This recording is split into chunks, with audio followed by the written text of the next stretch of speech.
Stand in your driveway, staring at the smoking wreck of your livelihood, and realize right then that the folks who did this just made the worst mistake of their lives.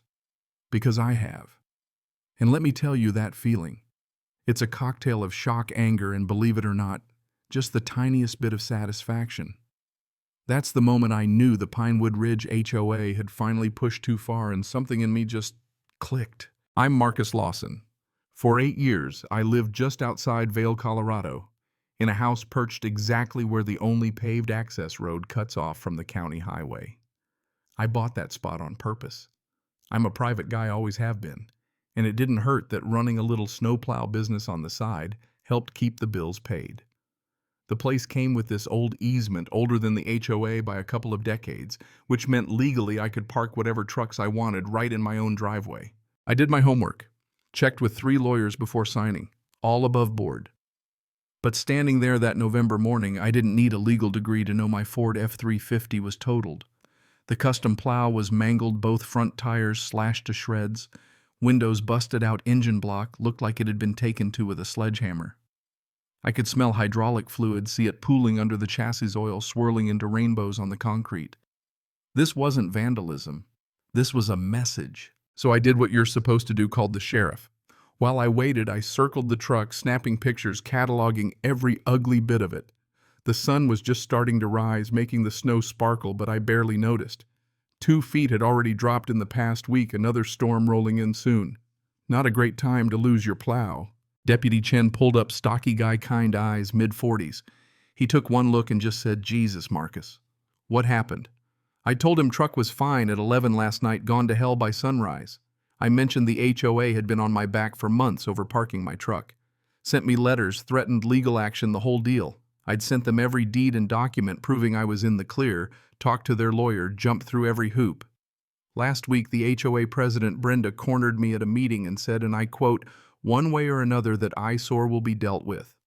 It's all on the meeting recording because they're supposed to record those by their own rules.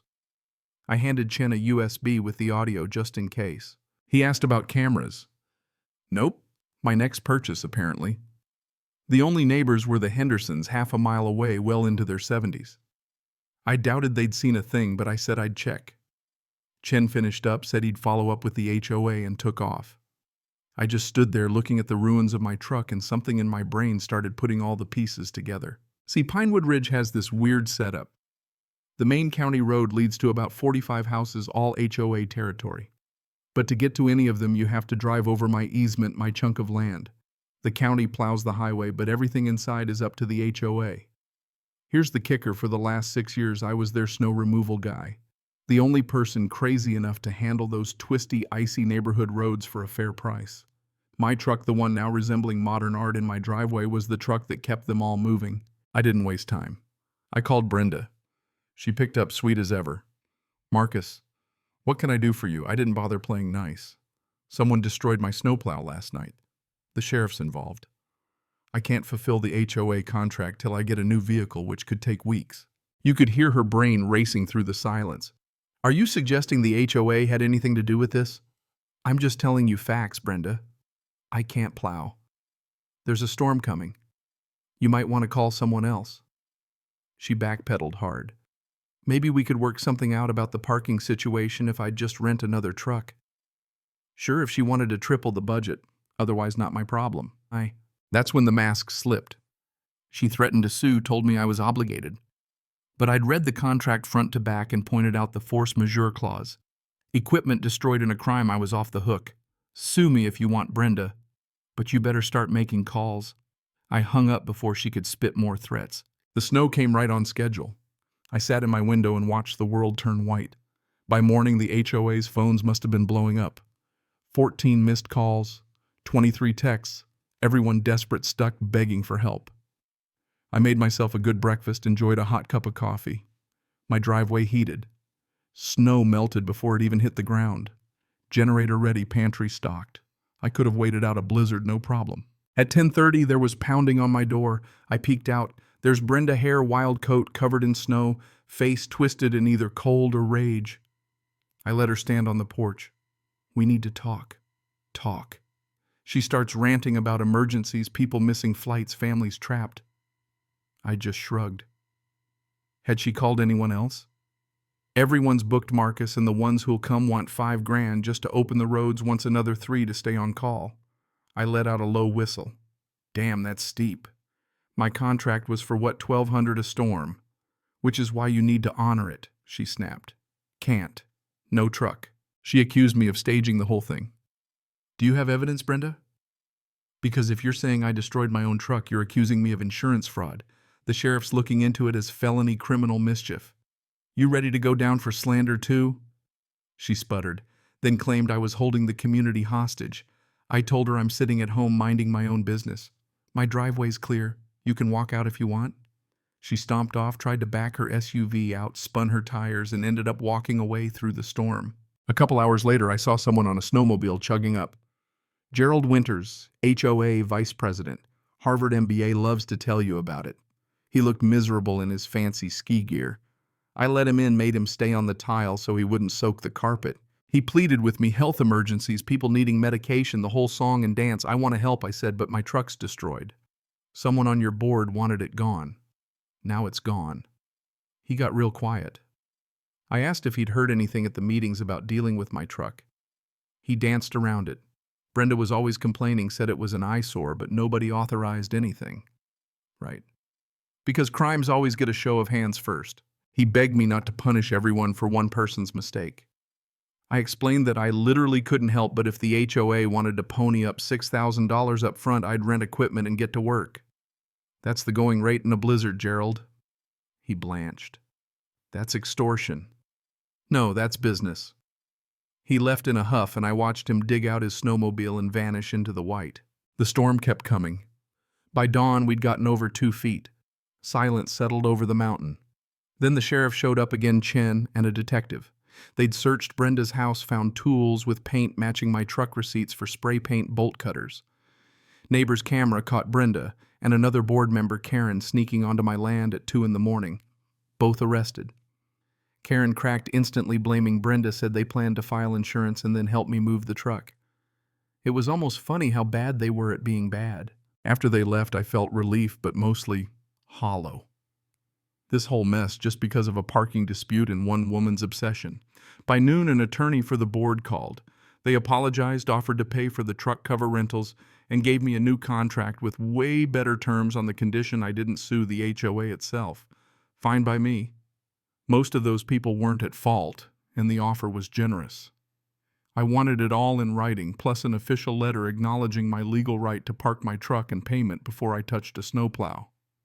They agreed. Got a rental truck the next day, worked 3 days straight, digging out those roads.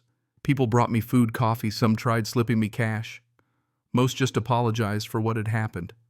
Some still glared at me, but hey, can't win 'em all. Insurance paid out quick. The HOA made good on their promise. I ordered a new truck, upgraded, of course.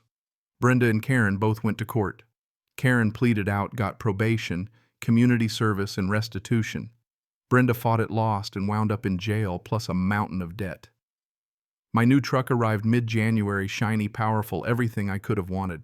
The rest of that winter, I plowed the roads, paid on time, no drama. Gerald, the new acting president, stopped by in spring with a bottle of good scotch. Thanks for not torching the place, he said. You'd have been justified. I shrugged. Most people there had nothing to do with it. They changed the bylaws, added real oversight, term limits, made it harder for one person to go rogue. I asked him why Brenda had fixated so hard on my truck. He figured it was about control. She'd been someone important, lost all that in a divorce, and the HOA was her new kingdom. I wouldn't bow, so she broke. Summer was peaceful. The new HOA board kept out of people's business. Property values actually went up. Life found a rhythm again. I started getting more business, picked up 2 new communities, even got asked to speak at some HOA conference about contractor disputes. I wasn't a natural public speaker, but I told my story straight, follow the law document. Everything, keep your cool. Folks listened. A few even hired me. Karen sent me a letter from Oregon a year later. She was working 2 jobs, finishing her restitution, trying to do better. I believed her at least a little. Some people can change if they get a wake-up call big enough. By the second winter after the whole debacle, I'd hired an employee, expanded the business, and become a bit of a legend, the guy who stood up to the HOA and won. Other communities called me because they'd heard the story. The key I told my new guy was always professionalism. Document everything. Don't get emotional. Most people just want the job done right. Christmas that year was quiet. I spent it with the Hendersons and a few friends. On New Year's, I stood on my porch, watched fireworks over the snow, and thought about the chaos of the past 2 years: anger, destruction, vindication, and growth. I was grateful I'd stood my ground, grateful for justice, grateful for a future on my terms. The years moved on. Brenda never came back. The community healed. I even got an award from the sheriff's department for exceptional civic responsibility. Standing on that stage, I realized I wasn't angry anymore. The story wasn't about revenge, it was about standing firm, letting the system work, and showing some grace when it counted. In the end, the very thing that made me a target, my property, my stubbornness, my old easement, was what protected me. I could have burned the whole place down metaphorically, but what good would that have done? I chose a different path, and somehow it all worked out. You know, sometimes the best justice isn't about punishing the ones who wronged you.